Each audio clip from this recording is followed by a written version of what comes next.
Hey guys, how you doing? It is Saturday morning and it's quite early and it's quite dark, and we're out there on the 8th of February, Saturday morning. I've been bullied by the builder to come to work this morning.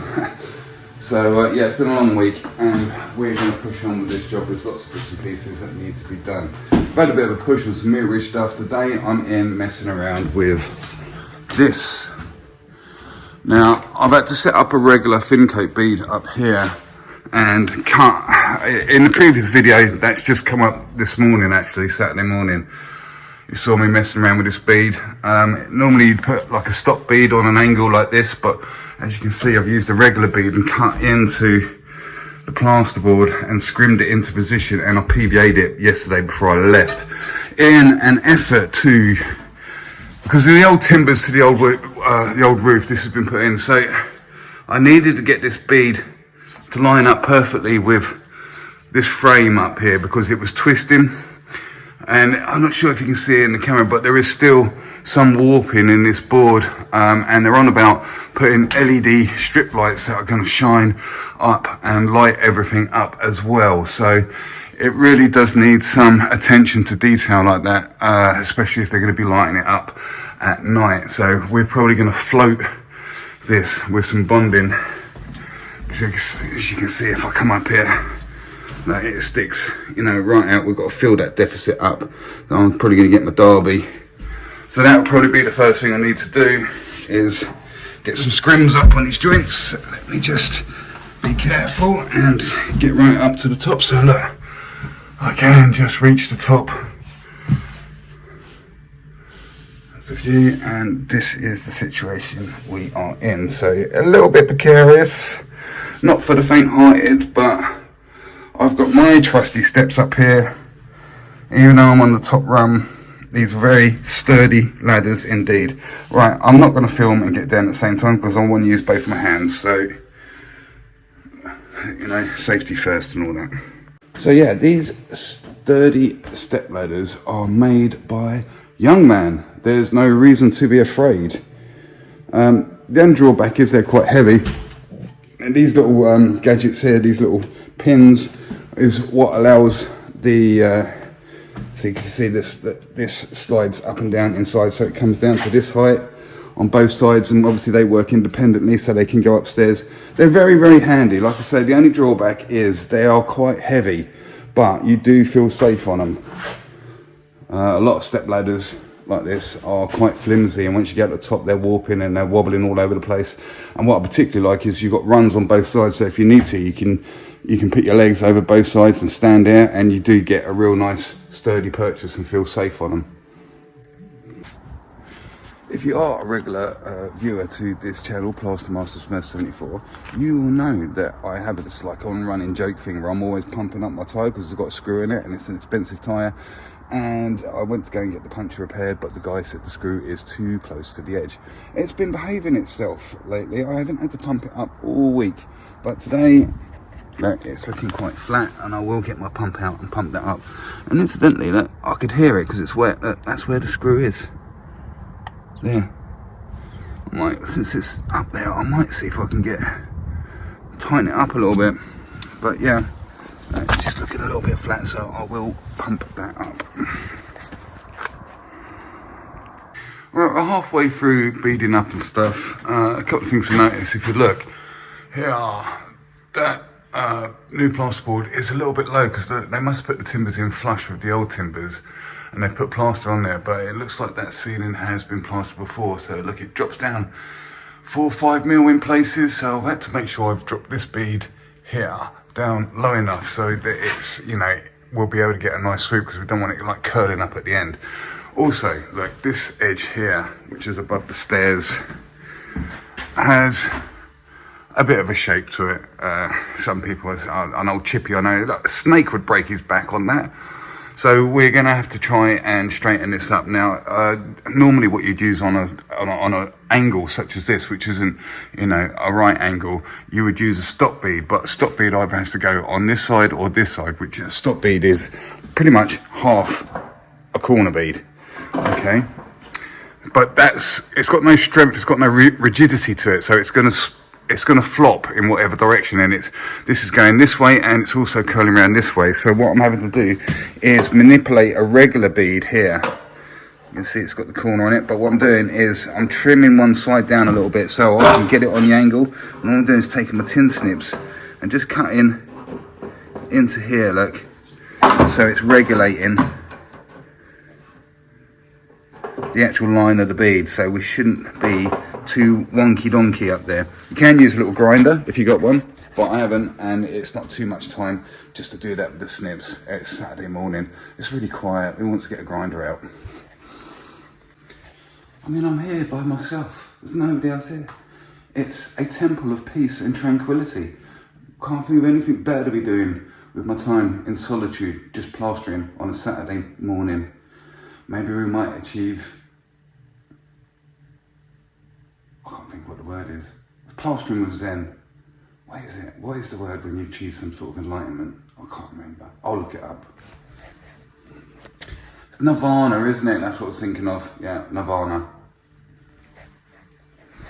And now I've got that word. I believe I've achieved it. Okay, on this channel recently I've been showcasing a lot of different brands of scrim and the imaginative names they come up with them, like Monster Scrim, Extreme Scrim, Gladiator Scrim we had. I like these guys. It is what it is. It's Plasterers Pink Scrim. Just straight up, no messing about. That's what we're using. It's alright. Right, let's go and have a look at what we've been up to now. Now, quite often, especially on plasterboard, I'm using this stapler to fix my beads up. Now this does go through, you can get it in the holes, but it does go through the bead as well. And to back it up, I'm using this technique more and more and more. Back it up, I'm just running some scrim over both sides, and you'll be surprised how sturdy that holds it. Now I quite like using staples because they give you just enough purchase. If you nail them up with drywalls and stuff like that, then if there is any undulation or bending in the walls at all, because the drywalls might be getting into the wood or something, you might find that the drywalls are warping the bead. And also, they're quite permanent as well. Once you've got the drywall in, and you go like, and you think, oh, actually that's not right, I need to take it out, so then you need to get screwed. With the staples, you know, they're not that permanent. You can kind of pop them out quite easily, and that's exactly what I had to do over here on this bead. So where I've trimmed it down, look, it's hitting that quite nicely. But when I got down and had a look at it, I noticed it seemed to be curling around a little bit. So I was actually able to pop those staples out and pull this edge out. And the reason I noticed it is because I had a good look. Now, if you remember from the previous video yesterday, I can get it from here. I had to get this bead because it was quite warped, and I still need to float this face out. But I wanted to get this bead pretty much bang on, flush and in line with this window frame up here. So then looking at this one, you walk around the room and you think, well, you know, as you come in, where is the traffic? You know, so front door is here.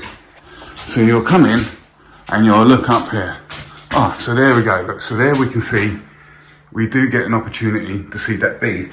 And also, we get an opportunity if we come right over here. So there's the bead there.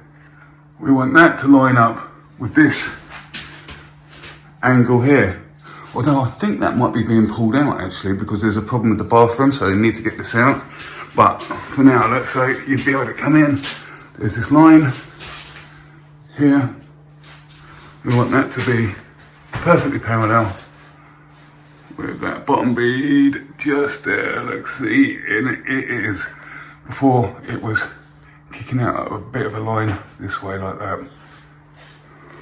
So these two here, I'm not too worried about. I mean, they look pretty good, they look pretty square, but you don't really get an opportunity, no matter which way you come at it. You can't really get your head up here to get them parallel and have a look. You know, by this time you're never going to get up there and see if they're parallel with each other. And from this angle, just never going to get an opportunity, so you don't really need to scrutinise on these two. It was this and this one which were the ones that caught people's eyes. Okay, so we look like we're pretty much beaded and scrimmed up. Now, sometimes you need to be careful, not so much these days, because scrim is quite a bit better and a bit stickier, but in places like this, look, there's going to be a bit of weight on here, and we need to push and plaster through this gauze to actually hit the surface that we want to plaster. So when you are putting quite a bit of wet, heavy weight on there, there is a possibility the weight of the wet plaster will pull that bead out, not the bead, sorry, pull the scrim out. It was just like the scrim's just not sticky enough to hold itself up there, and it will go and it'll go whoosh, all the way across. And if your scrims are connected like this, then it could take the whole lot down.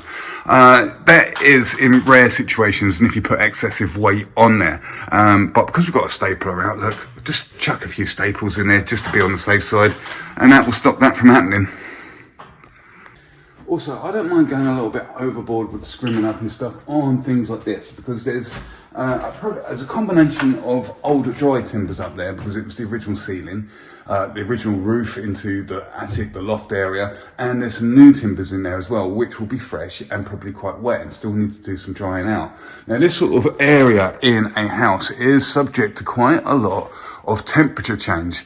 Obviously, if it's cold, because it's right up there and everything, you've got the glass and everything get cold. If it gets hot, then the sun beats through and then like traps the heat up here. So, you know, it does get, like I say, a difference between very hot, very cold. So, you know, with those temperatures, you get a lot of warping, a lot of expansion and contraction. So things like this can be subject to cracking, and there's not too much you can really do about it in some situations if it's the timbers twisting and things like that. So it doesn't hurt to just go a little bit overboard. Make sure you scrim everything up, scrim the beads, all this sort of stuff.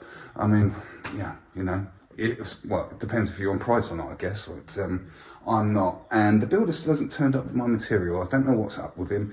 He's off somewhere, probably chatting to somebody, probably in the coffee shop or something. So I'm going to give him a call in a minute and find out where he's at. Okay. I think the first thing we're going to do is I'm going to get my derby out like a short rule, because there is quite a lot of warping in this base layer, if you like, this flatter layer. It's a little bit difficult to plaster at this angle, especially coming down. So yeah, well, I'm going to mix up a little bit of thistle bonding, and when it's going on to plasterboard, like so, I do like to mix a tiny little bit of a good couple of handfuls of multi-finish in there as well, just because I don't entirely trust bonding sticking very well to plasterboard. In some cases it can come off. So yeah, that's what we're going to do.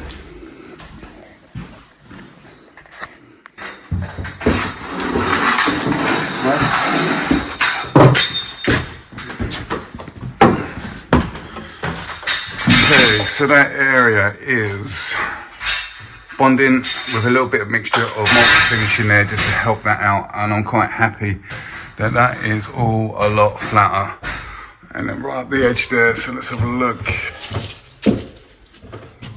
Right on top, I can't see when I'm zoomed in like that, or across that frame where it comes down, it's nice and straight.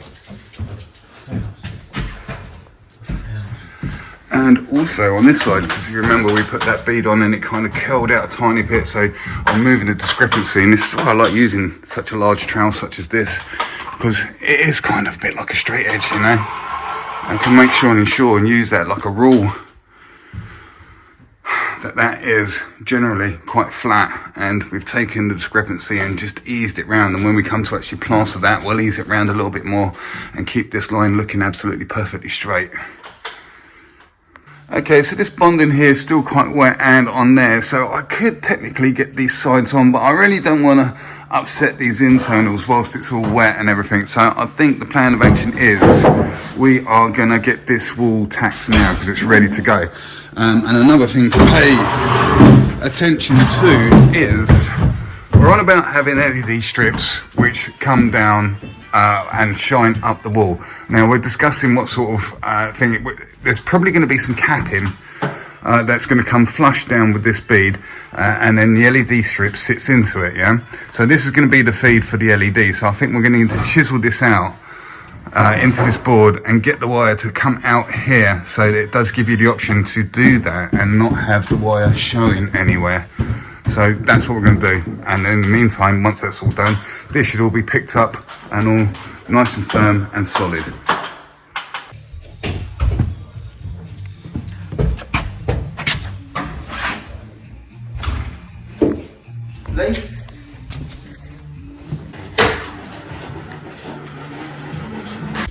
My nirvana has been invaded and I've lost my inner peace, so I've just come out to the car and have a little meditate for a while.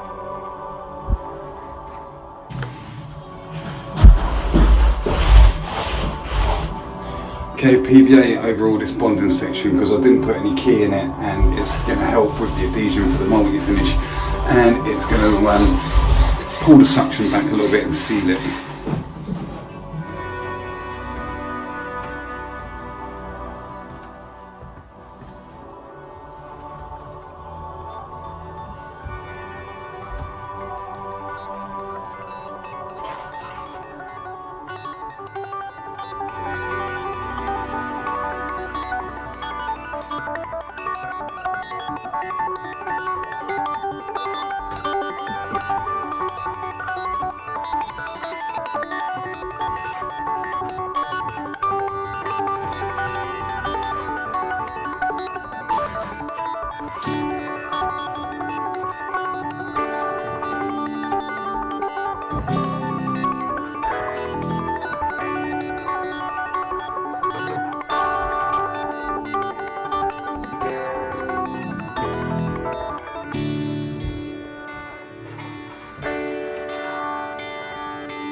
You've seen those Shaolin monks balancing on top of those big wooden poles, I'm sure.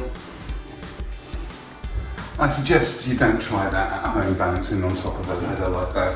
I was fortunate enough to go to a Shaolin temple and practice on the big wooden poles for 5 years before I was able to do that.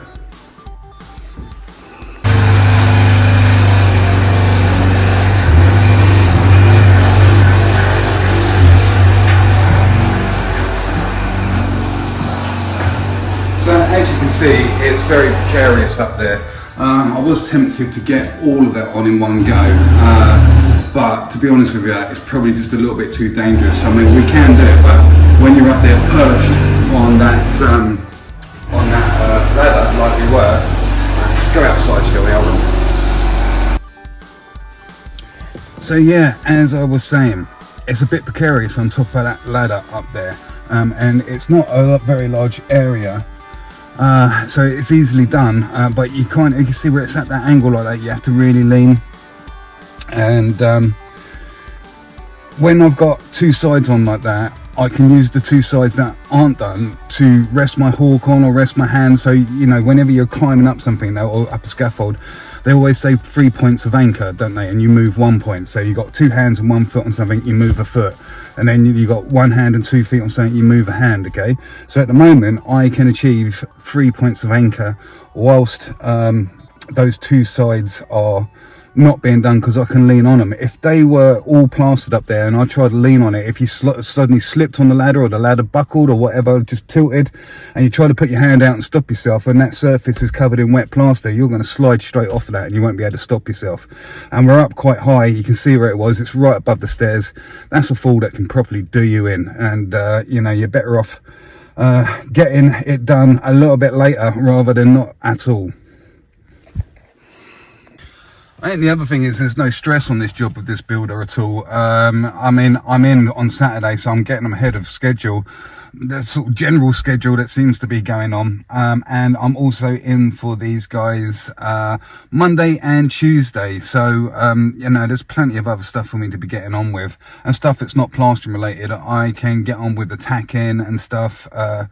So I'll probably, whilst those two little cheeks are going, rather than sitting around twiddling my thumbs, I'll probably fill my time a little bit with getting a few bits of tacking done in that hallway. It's more fiddly stuff, lots of cuts and stuff. So yeah, it's just one of those.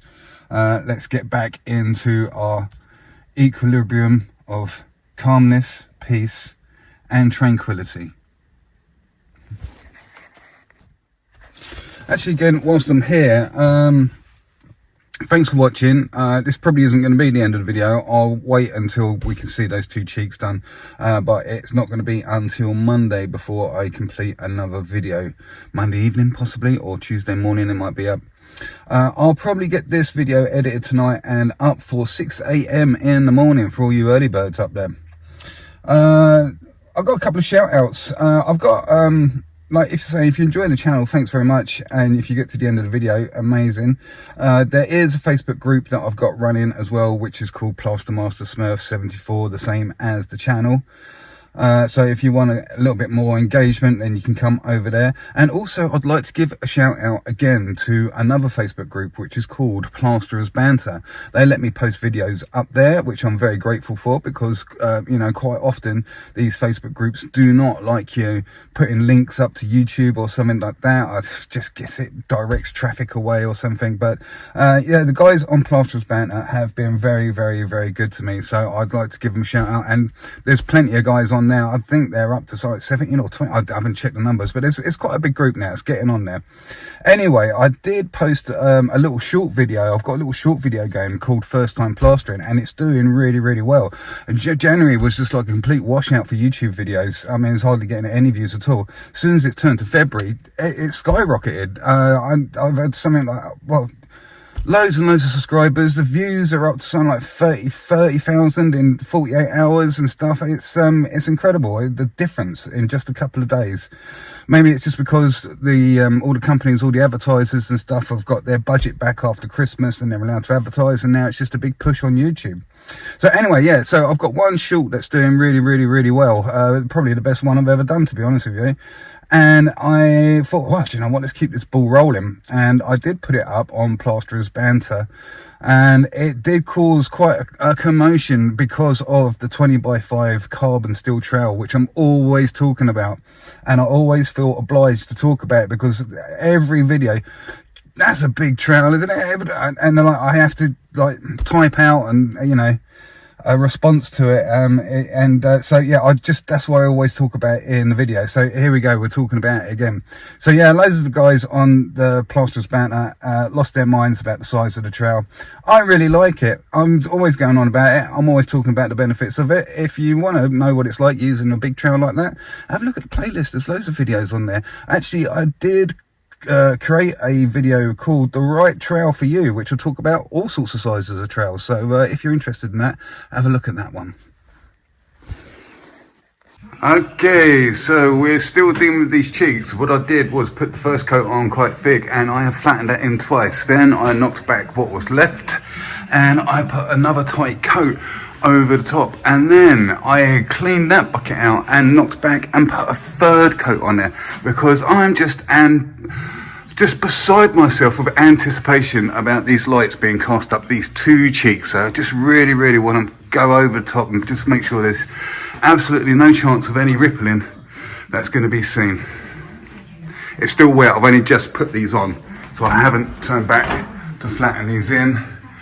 So you can see the kind of state we're in at the moment. I'm literally just about to turn back and flatten them in right this minute, because the two second coats have gone on really, really tight. And you know, with the last coat, you want it to be quite tight. The first coat to be kind of really flattened in, because you put a thick finishing coat on, then you've still got loads of opportunity, but in the depth of that thickness, to create more ripples. So, you know, really tight and open up, and you know, it should be looking pretty good. We'll give it a light test at the end of the day. Boom, Boom, boom. Dun dun dun dun dun dun dun dun dun dun dun dun. Da da da da da. Bum bum bum bum bum bum bum bum bum. So the only trowel that's touched that at the moment is still that 20x5" carbon steel trowel from Marshalltown, which has got an incredibly straight blade, not curved at all, apart from the very ends. Now I'm going to talk all over the radio so I don't get copyright for the song that's actually on there. My sound waves are actually messing it all up and it can't find it with its search engine. But let's have a look there, what's going on with these.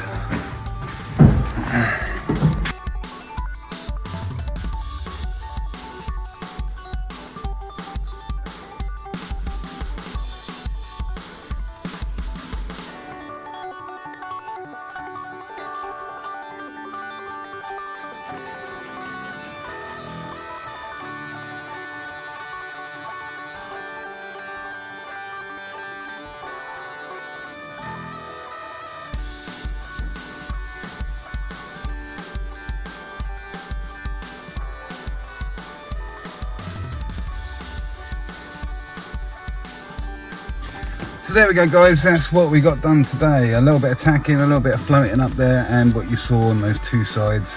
Right at the end I had to be careful of the copyright, you know, on the radio. That's one thing you really got to watch out for doing these YouTube videos. Apparently you don't want the copyright strike, so obviously music on the radio is a bit of an issue, but it's not that much of an issue because I do play the guitar a little bit, and all the little guitar riffs and stuff are all pre-recorded at different lengths, and I can drop them in to fit certain clips or loop them and stuff. So yeah, that's why there's loads of like little bits of guitar everywhere.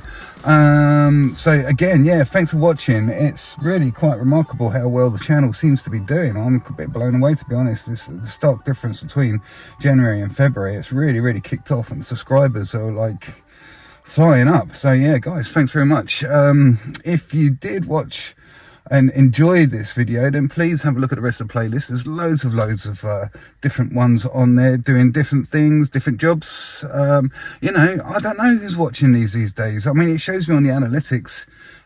Maybe you are a professional plasterer and you're so obsessed with plastering, you like to plaster all day, and then when you get home you watch plastering videos on YouTube. Or maybe you're just an enthusiastic DIYer who's just looking for a few hints and tips. Maybe you're obsessed with me and my infectious charm and boyish good looks. Maybe you just can't get enough of them. Who knows what it is. It's probably the latter, isn't it? Come on, let's admit it. So again guys, yeah, thanks for watching, and do check out the Facebook group PlastererSmurf74, and also over there on Plasterers Banter.